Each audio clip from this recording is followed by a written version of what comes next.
Hey guys, today on Safety Optional, I get really dirty and I put the gas tank back in the Jeep.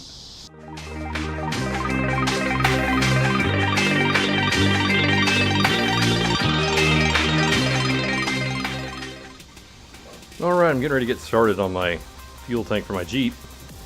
And there's a couple things I'd like to point out before I get started. First of all, these are the straps that secure the fuel tank to the bottom of the Jeep. I've taken them off, I've cleaned them and spray painted them, and so there's no rust. They should be good to go for another 20-25 years underneath this Jeep. Here's the fuel pump that came out of it. It's got some corrosion on it, and even though I don't know for a fact that there was anything wrong with it, it's just a good policy to replace the fuel pump anytime you drop the fuel tank. One other thing about this, the sending unit screen had fallen off and was just floating around in the fuel tank. Not an ideal situation. Alright, here's my new fuel pump that's going to go in the Jeep. There's kind of a lot of pieces to it, but I'm going to try to go through and explain them to you as best I can.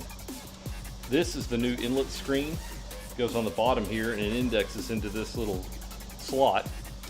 This is where the fuel is picked up, and this keeps all the big debris from getting sucked up into the pump and ruining the pump. Over here we have the return line. In just a second I'll show you where this little rubber cone seats into the fuel tank.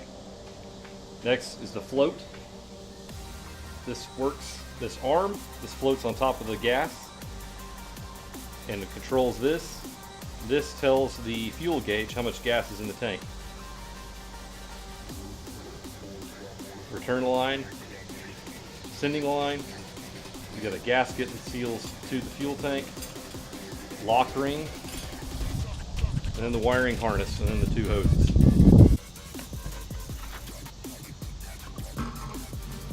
Alright, here's a look inside the fuel tank. You can see the fill tube there where it dumps in, and then you can also see the pickup baffle here, which is where the actual fuel pump sits and rides, and the little cone on the fuel pump sits right in that right there. That locates the fuel pump.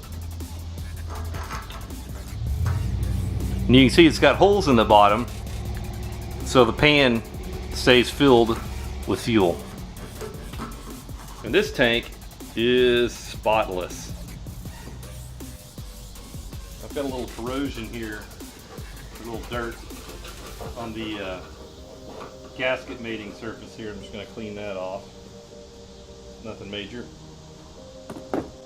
Now, I'm going to try to get this fuel pump in without this part falling off and without hurting myself or hurting the pump. One thing I am going to do to keep this from falling off though is I'm going to grab onto that metal there and give it a tiniest little pinch so it'll grab and hold this on. See there. So, see if I can get this on delicately.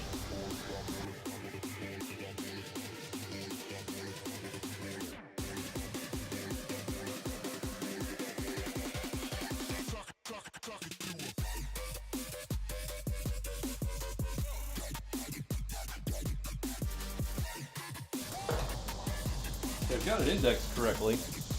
You can see the index there and there in the notches in the fuel tank, but I just can't quite get it to clear here, so I'm going to have to do some light persuasion on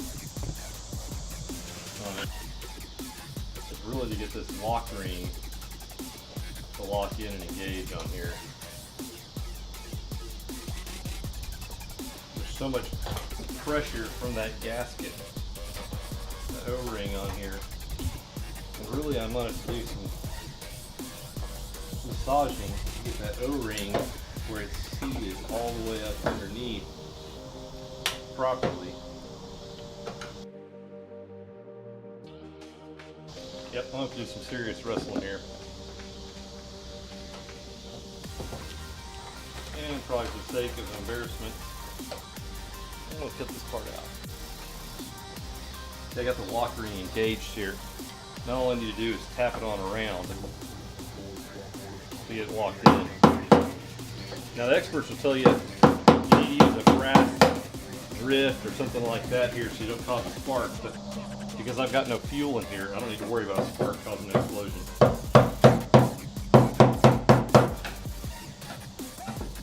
Naturally, the idea is that metal on metal might cause a spark.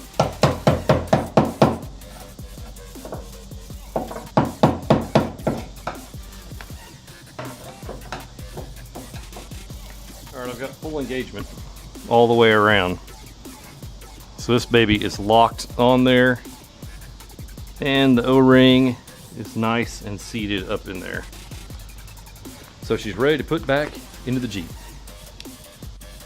One other thing I'll point out to you is there used to be some foam rubber on here back in the day that's all completely worn off the tank. You can kind of see some remnants of it here.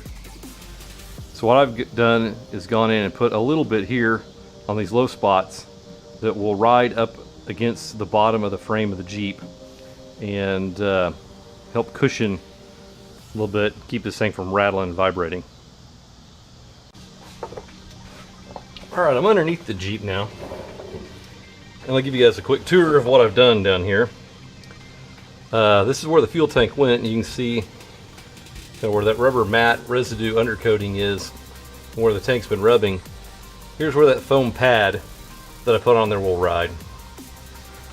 While the fuel tank was out, I decided to go ahead and clean and paint my receiver hitch. It was really rusty and flaky and nasty, and so I just took it off, wire brushed it off, painted it, put it back on. Got some new hardware in here for that part. Reused the existing hardware over there and got it reinstalled. While I'm under here, I'll give you a tour of some other things that I've done to this thing. Right off the bat, the astute among you Jeep heads will notice this is not the rear end that came in this Jeep. This is 1990, and the 1990 came with a Dana 35 with C-clips and 355 gears, and when I got bigger tires I wanted to go to 410 gears, so what I did was I got a junkyard 1987, I believe, Jeep Cherokee Dana 35 rear end with 410 gears and no C-clips. So what that means is if I break an axle shaft, I don't have to worry about the whole axle coming out of the end of the axle tube. It also gave me a little bit bigger brake drums. And when I put this thing on, I rebuilt the brakes completely. And then I put on parking brake cables from a YJ Wrangler on here. And those aren't hooked up yet, but they're extended, so I don't have to worry about any sort of issues with length when I droop. I've got a rock light that I've added on here. I've used the old sway bar mounts to create a bar pin eliminator for my shocks. Got some extended bump stops. One last thing that I want to do while the fuel tank is out of the way is replace the fuel filter. It just makes sense when I'm cleaning the whole fuel system to replace that fuel filter. So that's what I'm going to do right now.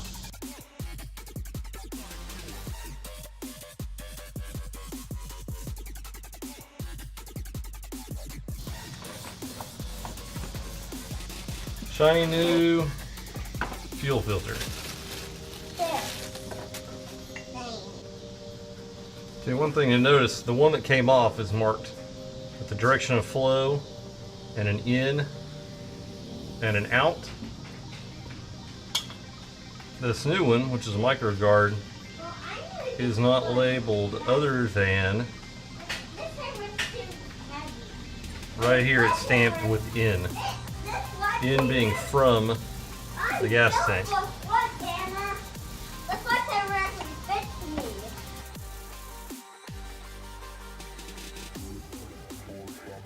Alright, now you get to watch me wrestle this thing back up in here.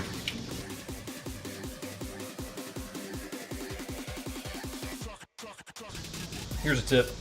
Always keep a lot of hose clamps on hand.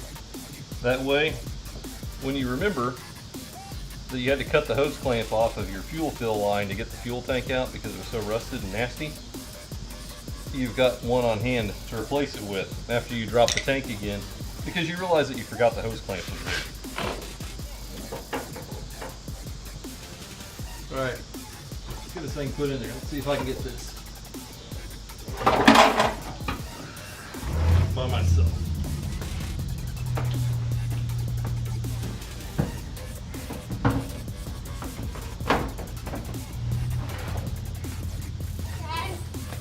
Can you open my Powerade?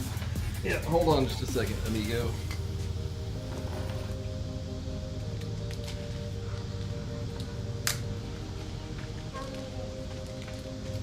Product placement. Not really. What do you mean? I mean, I wish they would pay me to put that in my video.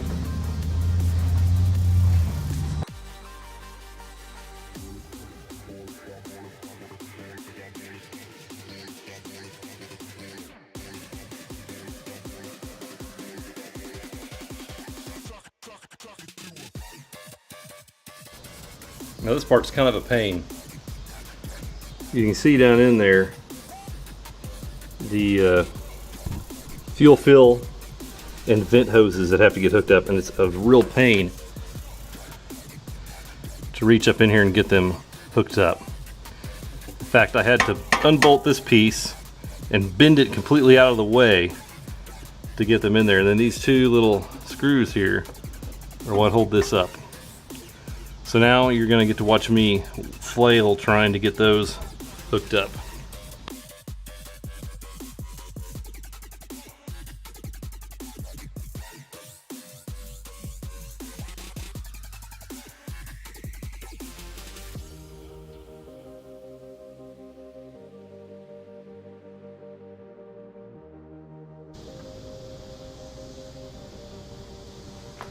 Ooh, baby.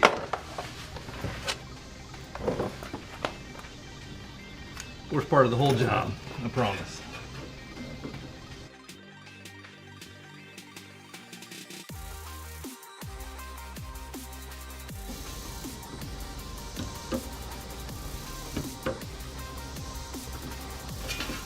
Oh. Whew. All right. One thing I am going to do, I'm going to tighten these screws up a little bit and leave them right there. I'm going to leave this loose so there's one less thing I have to mess with if for some reason I didn't get that tightened right and I've got a leak. Okay, so now I'm back up underneath it and I've got to connect all the hoses. First hose to get hooked up is the vent tube. And it just presses on to this little line. Next up is the return line, and it just presses on and then has a hose clamp.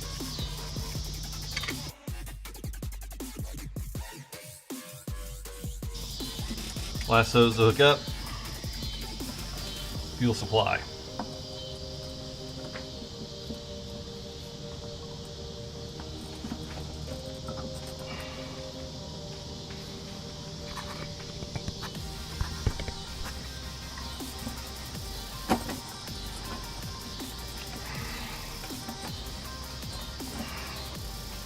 One thing you'll notice is I left the hose clamp on here. It comes with these spring clamps. For some reason it fails. I've still got the hose clamp.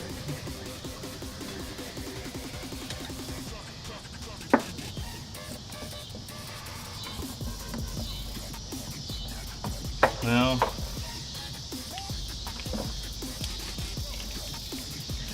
power.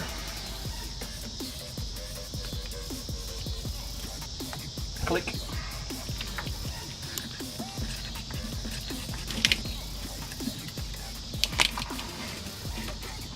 Because this little doodad is broken, go ahead and get it out of here.